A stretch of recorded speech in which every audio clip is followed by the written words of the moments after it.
One of the things that we are the most proud of among many here at Bear Valley Bible Institute is our relationship with the good brethren at Apologetics Press.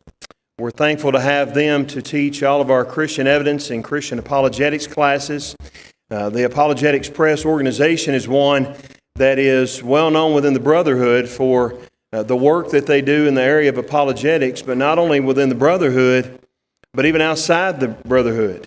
The reputation that they have made because of the opportunities that God has blessed them with and the diligent work that they have put into this area is phenomenal and is a great credit to the man who is in charge of leading that group. Dave Miller is our speaker this evening, and he is the executive director of Apologetics Press. His formal education includes 3 master's degrees and a PhD in rhetoric and public address from Southern Illinois University. His books include Piloting the Straight, The Quran Unveiled, The Silencing of God, Why People Suffer, God and Government, Baptism and the Greek Made Simple, Is Christianity Logical, and a series of books that teach children how to read. He can frequently conduct seminars on a variety of apologetics areas and is one who is in very high demand. We're grateful that he's been able to be with us this weekend. I'm grateful even more than that for the man of God that he is and for the example that he has had on countless numbers because of his diligence in his work, his love for the Lord, and his love for the lost. So, brother, come preach to us. Very kind, thank you. Let me just say one word about that affiliation. We feel the same way, Corey. What a great church, what a great school, what a great group of God's people that assembles here, and then all of you who come from so many other places. Does it get any better than that, this side of eternity? Let me just do one quick commercial. $39.95, an apologetic study Bible. So far as I know, our brethren never put out anything like this. We may have a couple of study Bibles that our brethren have done, but not an apologetic study Bible, let alone for $40, because you can't get a study Bible for that, can you?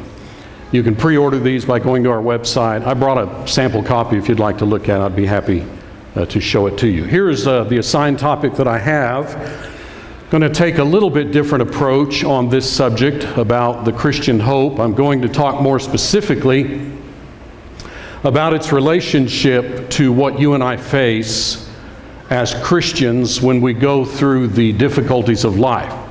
Notice that it is only we Christians who are in a position to have a genuine hope in this world. We are the only ones that can have hope in this world and hope in the life to come. Now, I realize there's people all over the planet that if you ask them, do you have hope, with some sense of hope, they would say, sure. But not the full, complete, satisfying hope that the Bible speaks of. They cannot have that, but Christians can. So whatever we experience now in this life in the way of suffering, hardship, pain, tribulation, financial calamity, all the horrible things that can come into your life, nevertheless, our hope transcends the physical realm. So we will be able to survive it no matter what we have to endure and look forward to eternity together. Not so with other religions, philosophies, and ideologies. Let's look at 3 or 4 of those. What's the attitude of the atheist toward hope? Is life a life filled with hope? You ought to see the tap dancing that they do to try to make sense of life and to face up to the fact that their view means that life is meaningless, and therefore all suffering and hardship is meaningless. So they try to find some meaning in walking their dog or looking at the sunset. Literally. When they really get down to say, okay, here's a fulfilled life if you're going to be an atheist. That's the kind of thing they have to bring up. Life is meaningless. Suffering is meaningless. The physical realm has no purpose. Suffering has no ultimate purpose. It's simply chance phenomenon in a nonsensical universe. Cornell University professor and atheist. This is so telling and yet so typical of the atheistic viewpoint. Let me summarize my views on what modern evolutionary biology tells us loud and clear, and these are basically Darwin's views.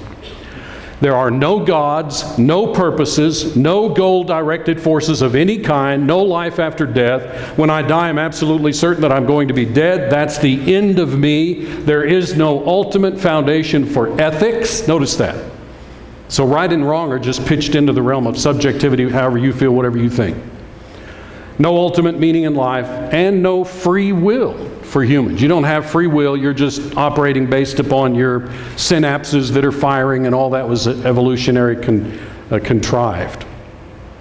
Notice by this viewpoint then, this is why one reason why they take the tack that the problem of evil disproves God. Because if there really were an ultimate being, all-powerful, we wouldn't have all of this suffering and hardship that goes on, and hence, in their mind, he is dismissed. Move to a kind of a category of, astrologers, psychics, fatalists. Their attitude is that suffering is simply fate. It's written in the stars, the universe is pre-programmed by whatever or whoever, and therefore the only way to cope is to gain insight into the future. Get out your Ouija board, go to somebody that reads tarot cards.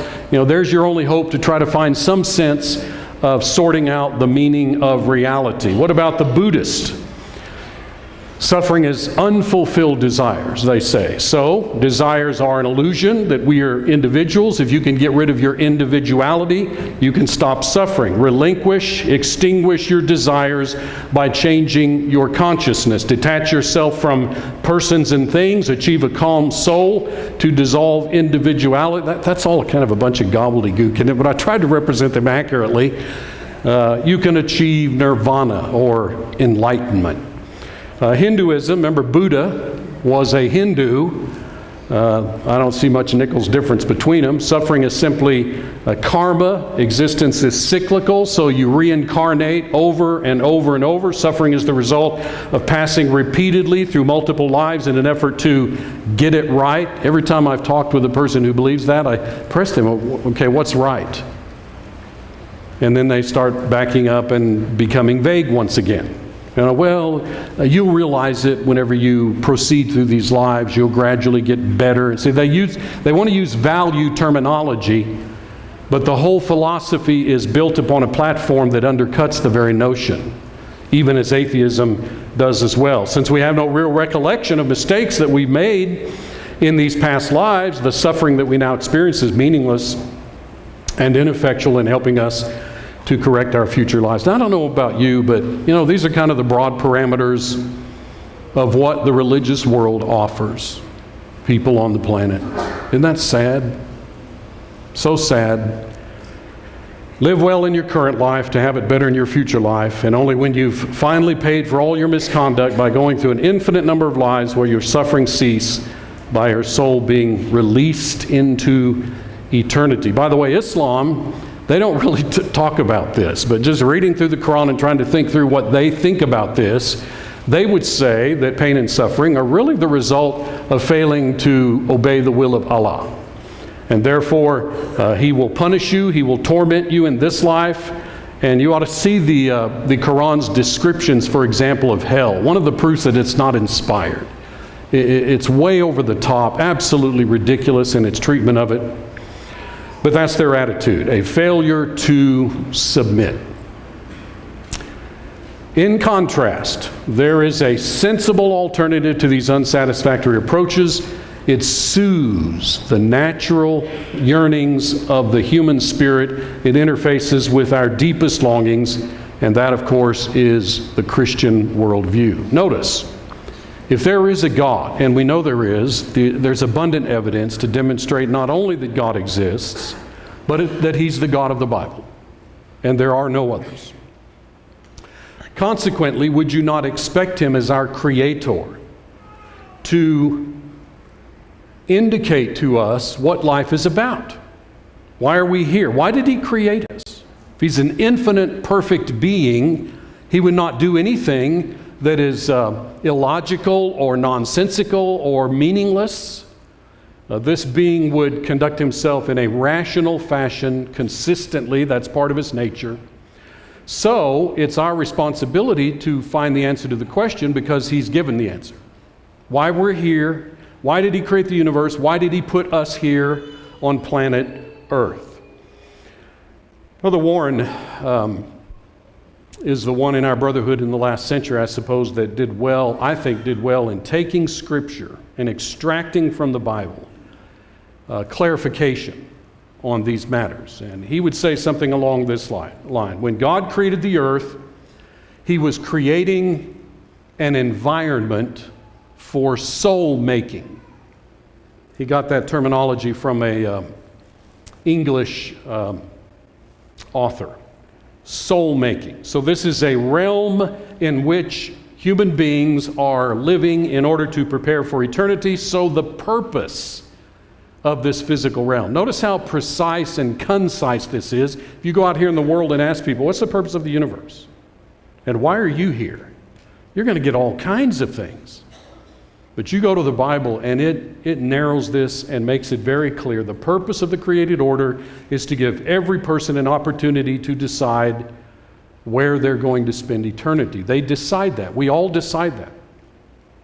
So in creating this realm of spirit preparation, God put into play every constituent element that would be necessary to achieve that goal. Humans therefore have to have free will in an environment in which to exercise their personal decision-making powers. Therefore, they must have access to all of the features, elements, variables, characteristics of an environment that would enable them to achieve the purpose for which God has placed us here. Exercise our free will, make our choice with regard to our eternal destiny. Let me give you 2 slides that summarize quickly some of the good points that he made. That means, therefore, that when God created our spirits, He created us to be free moral agents. That is surely one of the features of what it means to be made in the image of God. We are immortal. Notice that once your parents form your physical body and God infuses a spirit, you become immortal. Your life will never be extinguished. You will live forever. We are to be blamed for our own sins. Here's a major drawback of our civilization. People do not want to take responsibility for their own decisions, their own behavior. They want to blame it on everybody, including their genes. Well, one of the foundational concepts associated with human existence from God's perspective is we are responsible for our own decisions.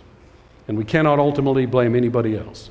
This life is our one and only probationary period. By the way, that's why reincarnation, false religious doctrines have different levels of seriousness. The doctrine of reincarnation is absolutely wicked because it robs people of the realization they get one shot at this. Can you not see that a person who's been nurtured in that kind of thinking would think, okay, I can come back and come back and come back and come back and come back. There's no end to it. So what does it really matter as you go through life? The Bible comes out and says, look, you got one shot. It's appointed unto man once to die, and after this, the judgment. And so you have to make the proper decisions now. You will have no second chances. Our eternal fate is determined by our response to God in this life. Consequently, notice that God created an environment that is conducive to us doing that. Essential characteristics of a spirit-preparing world. He made our physical bodies, therefore we have to have a world that would supply our basic physical needs. If God's going to create you with lungs where you need oxygen, then He's going to create an atmosphere, an environment that you can breathe. This is all proof of God, not evolution. Humans were made hand in glove to fit into the environment into which we're born, all for the purpose of looking to the afterlife. This environment would have to enable us to have free moral agency, and therefore there have to be laws in effect that you can count on. The law of gravity, you can count on it. That's not going to suddenly change depending upon your decision. And so it is with all the other laws. And this environment would have to enable us to learn the things that we most need to learn. So, with that very brief, quick, contextual understanding of reality and existence, how does death and pain and anguish and suffering and the loss of jobs and economic calamity and emotional stress and heartache, how do we make sense of all of that in view of why we're here? Shorter Way, a book that came out many years ago, Why Do Bad Things Happen to Good People? And by the way, it was written by a Jewish rabbi, and sadly he didn't know what he was talking about because he didn't use the Bible. You and I are not equipped to answer this question accurately. It takes God telling us on all the major issues and questions of life. So far as I can tell, here are the clarifications and explanations for why Christians have hope, even in the face of suffering.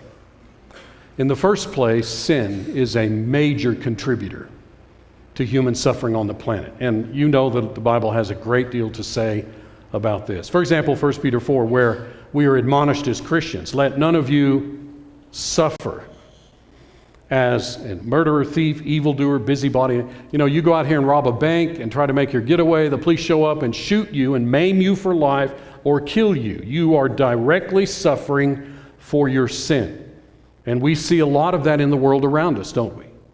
Everything from, venereal disease to a host of other things that people have to experience because of their own decisions, their own behavior. God set up the universe in such a way where that can take place. Then we have the fact that not only do we suffer for our own sin, think about that.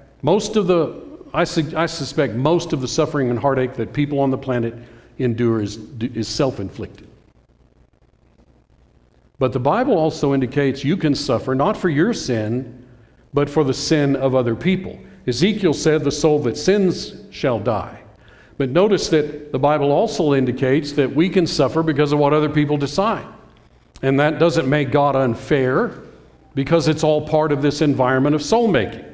If God's going to put people there where they are allowed to make their own choices, then they're going to hurt other people. That's inevitable. You could not have people have free moral agency and no one be hurt any more than you can have a round square. That's nonsensical. It's self-contradictory. That's incoherence. So there has to be circumstances in which people experience suffering because of other people. And of course, the Bible points to Adam as having contributed to that to a certain extent. Remember at the giving of the Decalogue at Mount Sinai, where God said that he visits the iniquity of the parents on the children to the third and fourth generation, well, being a just God. That cannot mean that he visits the guilt of sin upon people, because my parents did bad, therefore I'm going to be in trouble. He's talking about consequences. What parents do generations back, ancestors, can cause trouble in the lives of those who come many years later through no fault of their own. And we can see that over and over. When decisions were made, 300 to 400 years ago to go to one continent and engage in what 1 Timothy 1 calls man-stealing, kidnap people, bring them to a host of different locations. America was just one, Jamaica, all kinds of places. Notice that we are still feeling the residual effects of those sins hundreds of years later. That's the nature of sin. And it's the nature of human existence. It has to be that way. If somebody chooses to get drunk and drive their vehicle and they careen their car into a van filled with an innocent family and children and kill all of them, that's the effects of sin. Don't blame God, blame the sinners that are inflicting pain and suffering upon others. Number two, the Bible makes very clear that Satan is a source of heartache and suffering in this world. That sounds kind of a little charismatic or something, but it's not. The Bible affirms it over and over. You're familiar with Job. Isn't it interesting that God never, so far as we know in the book of Job, he never explains to Job the source of his suffering. Apparently, he didn't need to know. But God tells us it was Satan. And God was involved only in the sense of he permitted it, but he didn't instigate it and probably would not have done so until Satan came along and brought up the issue. And that's why Peter said, your adversary, the devil, walks about like a roaring lion. Now, we've got to learn to recognize that for what it is. We've got to teach our children when to realize that Satan is working them. And the Bible makes it clear that he's going to do it primarily through other people and circumstances, but often through other people. You know, in Job's case, it was through a tornado of some sort that collapsed the house in which his children were partying. Some marauders that came in and killed his servants and carried off his livestock. Now, these are natural circumstances, and yet the Bible tells us that Satan was behind that. He was the instigator. So we know that he can do that today. The New Testament is loaded with allusions to the activity of Satan, devices and schemes, thorn, remember that, 2 Corinthians 12? Paul's thorn in the flesh, he identifies it as a messenger of Satan. Satan was somehow involved in torturing him, and God allowed it. The wiles of the devil, remember Wile E. Coyote? He was wily, always trying to get that roadrunner. Well, that's how Satan operates. He's wily and works hard to try to take us. What about the fiery darts of Ephesians 6? Remember in the Old West out here in Colorado when the settlers would be coming out and the Native Americans would, I don't like that terminology because it's not historical. Unless you're just talking about who's here first, but there's indications that there were others here first before them. So, and by the way, genetically they came from Southeast Asia. Do you know that? That's all proven genetically. But I don't think that anybody was being disrespectful in the 50s when I grew up playing cowboys and Indians. But in any case, they circled the wagons and the Indians shot flaming arrows that set their wagons on fire. That's what Satan's doing to us. You just got to realize when you're hit hard and you're wondering what's going on here. This could be a flaming arrow being shot at you. And if you don't recognize it as such, you are more likely to buckle under the pressure. We've got to be willing to understand how Satan works. Notice Paul twice in Timothy's letters referred to these as snares. Imagine a big old bear trap. You're walking out through the woods and you step in a pile of leaves and this trap springs and about cuts your leg in half. See, this is inspired metaphors, descriptions of how Satan operates. Another one would be the works of the devil, that is his activities, his goings on in the universe. Do you remember in Matthew 16 where Jesus informed the disciples that he was going to have to go to Jerusalem and there die, and Peter spoke up and said, "Oh, Lord, no, we're not going to let that happen." And Jesus said, which sounds rather harsh, does it not? "Get behind me, Satan." Well, did he intend by that to say that Peter had been temporarily indwelt by Satan, taken over his mind, and so he was just operating robotically? I do not believe that is the case. Peter was simply reacting the way most of us would. "Lord, we don't want to put you in danger. We wouldn't want to see you harmed." Well, what if it's God's will that Jesus be put in danger and harmed? As it obviously was. Then you give in to your emotions and your feelings and your perspective and what you think it ought to be, all of which is self-centered and selfish. Then you've just positioned yourself to go against the will of God. And that's why Jesus could say so directly, "Peter, you are allying yourself to Satan. You're doing his work. You're trying to frustrate the purposes of God. How's that any different than Satan?" Is that not the upshot of what he was saying to him? It must have stunned him and caused him to rethink what he was doing. Going again back to Job, where all of these things occurred to him, and yet no one, even the friends, never suggested that it was Satan behind it. But he was. He was behind it through natural means. Notice that Satan only has power allotted to him by God. He's not infinite. He's not omnipotent. He's not omniscient, by the way. He's not omnipresent. He can't be everywhere at once, like God. We ought to keep that in mind when we say things out loud that we really would not want Satan or his henchmen to hear. And do you remember in Luke 13 where there was this woman that had this malady for nearly 2 decades? And Jesus healed her. I think it was on the Sabbath, so some of the opponents railed against him. and he made the point. This woman was bound by Satan. Bound by Satan. You and I would not know that unless Jesus told us that in some way Satan was involved in her physical ailments. How many of you have physical ailments? Okay, you cannot dismiss the possibility that this is an effort on Satan's part to discourage you and even to try to prod you into turning against God. After all, why is he letting you go through all that? That's exactly how Satan operates.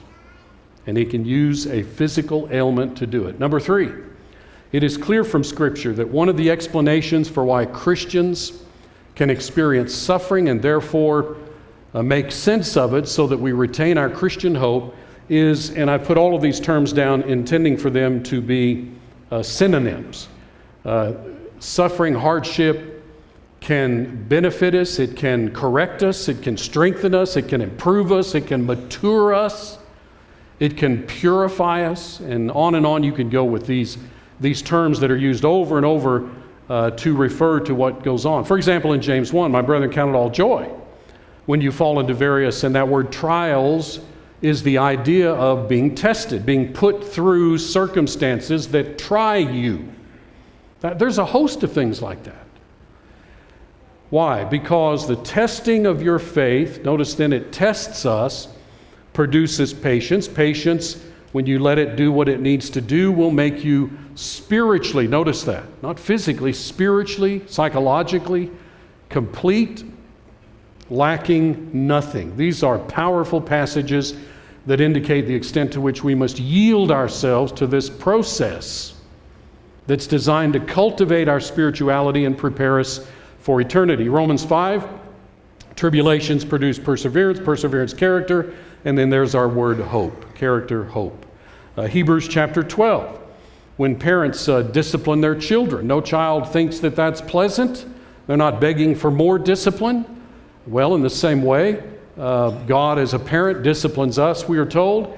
And did we not respect the earthly fathers who did this? Well then, they were imperfect in their application of discipline to us. But God's not, ever. And notice the ultimate outcome. If you'll submit yourself to it, if you'll be willing to yield to it and experience it without grumbling and complaining and jumping ship, that will yield the peaceable fruit of righteousness, because it will enable your spirit to be trained, nurtured, and fashioned properly. 1 Peter 1, in this you greatly rejoice. This book, 1 Peter, the word suffering occurs something like 16 times in the book. You've been grieved by various trials. He recognizes that. Why? That the genuineness of your faith, being much more precious than gold that perishes, even though it is tested by fire, will nevertheless be found to praise, honor, and glory. 1 Peter 4. Have you ever felt bewildered when things take a turn in your life and you're going through tough times and you can't help but ask the question, God, what's going on here? Well, Peter says, don't be bewildered. Don't think it odd or strange. Of all people on the planet, Christians are in a position to understand and assimilate it, whereas the rest of the world is not in a position to do that. Rejoice to the extent that you are partakers of Christ's suffering, that when His glory is revealed, you also may be glad with exceeding joy. 1 Peter chapter 4. Now look at these metaphors that are indicated in Scripture. One, the concept of metallurgy, the smelting process where raw ore is dug out of the ground. It's brought to a location where it is subjected to intense fire and heat. For what purpose? To remove the dross and produce a pure metal. The Bible repeatedly uses this metaphor to describe what God does to His people, often to the nation of Israel, where God refined them over and over and over, trying to eliminate these elements that were not conducive to faithfulness to God. So there's one element. You can look at one explanation. You can look at life, see it knocking up against you and say, wow, I'm being refined. Another one, this life is our proving grounds. I grew up in Phoenix, Arizona, not too far from here, right? And my father had a milk route with Borden. We went out way west of town, And way off in the distance, I could see on these purple mountains, these are old black and white pictures, these white streaks. And I asked him what those were, and he said, that's the International Harvester Proving Grounds. So they would create these tractors and road building equipment, road graders. They would take them out in the harshest terrain there in Arizona. I mean, rocks and cactus and mountains and stuff, and they would put them through the testing process to see if this equipment could stand up to it.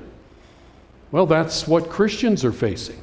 Really, everybody in the world is, although most people are oblivious and they're not passing the test. But Christians understand the concept. So this is our proving grounds, and when it's over, it's over. And notice in Revelation 2, where he says that Satan is going to throw some of you into prison that you may be tested. We've got to get that clearly in our minds. Every day that we get out of bed, we're being tested. And it may be from Satan, allowed by God, or Satan may not have anything to do with that particular event. It might be one of these other explanations. But all of these are legitimate biblical explanations. We are being tested. Number 4, think about this concept. Our suffering can serve as a vindication of God. This comes from the book of Job, where God, you remember, said to Satan, notice he initiated the conversation, have you observed my servant Job? So it's like a gig. And why would God do that? Well, his explanation is, this man serves me, he's obedient to me, and there's nothing you can do to stop that. Now notice, by allowing Satan to subject Job to suffering was a way to vindicate God and his claim. In fact, it was a way to vindicate God with the idea that he is worthy of our worship, our devotion, and our obedience, separate and apart from anything that we might receive from him. Now you think about that. Have you ever caught yourself saying, you know what, I'm a Christian, I'm trying to devote my life to God, I go to services, and then something happens to you and you're like, I don't know that that's fair. Why doesn't all this happen to my neighbor? He never darkens the door of the church building. He's a reprobate. You see the reasoning that we can get caught up in? But do you not see that this concept in the book of Job is making the point that even if you have nothing, let's say tomorrow circumstances occurred in your life where you were reduced to being a pauper. You're sitting out on an ash heap. You've lost all your relatives, your finances, your home, everything. All you've escaped with is your life. Do you realize you still would have no justification to complain or challenge God? Because God is worthy of our worship. He deserves the allegiance of every human being on the planet simply because he's God. See, Satan was arguing, I can see why Job would worship you. You've surrounded him with a fence, and he's protected. He's got everything. Well, is that why you worship God? Because things have gone pretty well in your life? You know why we know that's sometimes the case in our hearts? Because you've known people who experience some terrible calamity and leave the church. And even say, if that's who God is and that's how God's going to treat me, I'm out of here. You ever known anyone like that? It's tragic. I sympathize with them for their suffering, but they've got this all wrong. They've got a cockeyed view of what's happening right there. And in fact, Satan's over there thinking, yeah, got that one. And do you think if they knew that that's what they had done, they had given Satan pleasure at having accomplished the reason why he was allowed to even cause them to experience pain? Surely if you knew Satan was behind it, you would not give him the pleasure of succumbing, which is exactly what he wants you to do. We need to understand that no matter what we experience in this life, we have been privileged by God to be his children. Now what else do you want? What else do you want? What else do we need in this life? Job chapter 2, the Lord said to Satan, if you consider my servant Job, notice, he still holds fast to his integrity. God referred to that notice his wife used the same terminology. You still holding fast to your integrity? And then interestingly enough, Eliphaz brought it up, and he uses the word hope. The integrity of your ways, your hope. Is your faithfulness to God tied in to your Christian hope? And certainly it is. It's intended to be. But notice how they tie all that together with the concept of suffering. And then Job says, till I die, I will not put away my integrity. My righteousness I hold fast. I won't let it go. My heart shall not reproach me as long as I live. He's a great example for us. How we respond to suffering can vindicate God. And then finally, the concept of verification. This comes right from Job 23. You remember the setting here. Job has been pummeled repeatedly by his friends who have explained his suffering based upon his own misconduct. And Job has persistently disagreed with that.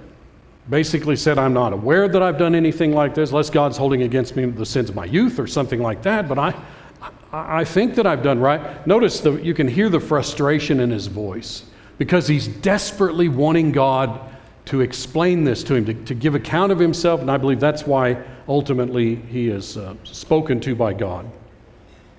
I don't owe you an explanation. But many times we think, this ought to be explained to me, why I'm having to go through this, if I'm going to stay faithful. So here he is in this deep state of frustration, wishing that God would present himself. I go forward, he's not there. Backward, I can't perceive him. When he works on the left hand, I can't behold him. When he turns to the right. Even though you and I biblically can draw very close to God, there is one thing we cannot do in this life, and that is to literally be in the physical presence of God. That will be heaven. So there is that gap. There is that momentary disconnect that we can't help feel because we are in a physical environment. We're physical beings. We are limited by our physical bodies and our physical surroundings. And no wonder then that God's approach to us is through our spirits, our minds, not our bodies. Our spirits are supposed to then control our bodies based on His Word, Romans 8. But God has to address Himself to our spirits, our minds. And we will not actually be in the presence of God who is Spirit until the end of time. So here he is in a deep state of frustration and a sense of, I wish I could get in a situation where God could explain this to me. Now look at the very next verse, verse 10. But I'm confident He knows the way that I've lived my life. And I'm convicted of the fact that, when all is said and done, and when this testing that I'm going through, this excruciating, horrible torment is over, I will be shown to be gold. I do not take Job here as boasting by any means. I think he's reaffirming his integrity. But notice he's not using the metaphor that we referred to earlier of the smelting process. He's referring to what metallurgy and people who have dealt with that through the centuries refer to as a touchstone. Look this up and do your own study on this. For most of human history, they didn't have all these sophisticated methods that we have today of refining raw ore. Back in those days when the old prospector would go out into the mountains and he would come out and he would go to the assayer and he would set, a big rock on the table, which was what he had dug out. And notice that rock would be mixed. It would have just some rock, the dross, and then it would have some of the pure metal. And the assayer would test it to see the percentage of pure metal. And he would use a touchstone to do that. It was a means by which, back in those more crude times, they could ascertain, if you hit a vein in a mine that's almost completely pure gold, that's the ultimate. But a lot of mining and prospecting is in an area where there's less metal, less pure metal, and more rock and stuff. So what I understand Job to be saying is that what I think is going on in my life is that, God is rubbing me on this stone, and it hurts, it's painful. But I'm confident that when He's finished, I'm going to be shown to have come through the process in good shape. Spiritually gold. Okay, so that then leads you to a realization. How do you know that when you faced horrible torment and hardship and suffering in life, that was not merely God indicating to you that He accepts you? Would you be willing to go through the torment then, if you knew that was the case? Isn't that precisely what is going on with Paul? When he said, I asked God to remove this thorn in the flesh 3 different times, and every time God said, my grace. What is grace? Unmerited favor. So isn't Paul telling us that God said, look, the fact that you have my favor, that I accept you, I've made you an apostle, you're a saved individual, that's enough. And we have no reason to whine about anything else that we go through. And I believe God's sympathetic with all of those infirmities of the flesh that we face. The Hebrews writer stated that. But we shouldn't ever cop an attitude about it and act as if this isn't fair, or I don't deserve this. Because if God loves you and accepts you and tells you you get to go to heaven, you ought to be satisfied and not need anything else. And be willing to endure whatever may come down the pike. That's certainly one of the explanations that the Bible gives. Blessed is the man that endures temptation, that testing, because when he's been proved, he'll receive the crown of life that the Lord's promised to those who love Him enough to endure the testing and to go through it. Look at this statement by Brother Warren and mull it over if you've never encountered it. Really mull this over. You ought to write it down. The stakes in eternity. Now stop right there and think what he's talking about. The stakes in eternity. And here they are. The blessings of heaven versus unending punishment in hell. There's the stakes. These are the stakes we're all playing for in life, and most people don't even know that. Now those stakes are of such magnitude that they render anything that you and I go through in this life that's hard on us as of no ultimate negative significance. Now, that's real easy to say and see until you're lying on your back in the hospital and the doctor's saying, we can't cure this. We can put you through some excruciating treatments that may prolong your life a few months, but that's all we can do. Or you get in an automobile accident and you come out of it with so many broken bones and damaged body parts that you experience constant pain the rest of your life. These are all real things that people go through all the time. See, when you're having to go through that and it's prolonged, it's hard to see this. But nevertheless, that's what the Bible teaches on the matter. The Bible states this very thing. Romans 8:18. The sufferings, now put into that one word, everything, every negative thing that you ever have to endure. The sufferings of this present life are not worthy to even be compared to the glory that awaits us after this life is over. Likewise, 2 Corinthians 4. Have you gone through things in your life that you would describe as affliction? Have you ever gone through really horrible affliction and then turned around and said, well, that's actually light? But that's how Paul defines it. All the afflictions that you and I can go through, according to this passage, are light. Why? Because compared to the glory that awaits us. It may be that by faith we accept this, but I'm telling you, when we get on the other side and look back, we're going to see, oh, it makes perfect sense. That's part of the faith that we have to have. We have to trust God. Faith comes by hearing His Word, and this is what He's telling us. Anything you go through is light compared to the bliss and the reward that awaits us. See how the Bible's filled with this? Hebrews 12, or 11, whenever Moses was in Egypt. chose to suffer affliction. Do you choose that? You know, we typically say, well, okay, I'll go through it, but I'm not choosing it. Well, if you're choosing to live the Christian life, you're choosing a lot of things that are going to be tough between now and the end. And we ought not to be hesitant about it. Jesus made this point, you know. The application of this principle is that everything going on in the world pales into insignificance when you consider the fact that it is your soul that is at stake. And what about James 5? Look at the prophets as examples of suffering and patience. We count them blessed. Why? Because they had it easy? No. But they endured it. They put up with it. They triumphed through. They didn't throw in the towel. They hung in there. Job, of course, being one of those. And look at those final words.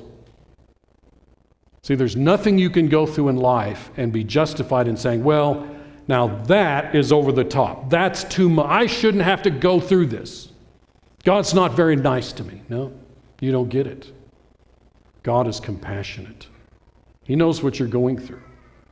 And you have no basis upon which to accurately state that God is not merciful in your case. Remember the person that said when you come to the end of your rope as a Christian, tie a knot in the end and hang on a little longer. And remember also what Paul said in 1 Corinthians 10 when he said, God's not going to let you go through anything that's beyond your capability to bear. So if you ever reach a moment like that in your life, you know, more than likely the older people have, the younger ones less so, and you feel like this is, I don't think I can bear this. This is more, I've had enough of this pain. Just be reminded. Obviously you can, or the Lord wouldn't have you have to go through that. So He knows more about your stamina and your ability to stay in there than you do. And there's a gauge by which you can know it. Because whatever you go through, He knows you can bear up under this. So do it. Because He'll be with us through adversity. We can and must live faithful even in the face of pain, suffering, and hardship. Are you a New Testament Christian? Why would anybody want to face life not being one? I showed you the other ideologies. What have they got to look forward to? I'm not ridiculing that. I'm saying this is tragic. This is sad. Christians are the people on the planet that have the deepest level of security and confidence that whatever we have to face, it will not deter us. And we don't have to go through life acting like, man, I can't make sense of any of this. Oh yeah, God has given very explicit, very specific explanations for us to make sense out of all of this. We're the only ones on the planet that can make sense because the Creator has told us. So, the only option, and it's the only one, is to become a New Testament Christian through faith, repentance, confession of Christ with the mouth, and immersion in water. That's it. Not difficult. Everyone on the planet is capable of doing that. Obeying God in order to access the benefits of the blood of Christ, forgiveness of sins, and the Christian hope. Amen. If you're a Christian and you need to make changes before this fine assembly of brothers and sisters, maybe you need to do that tonight as we stand and sing together.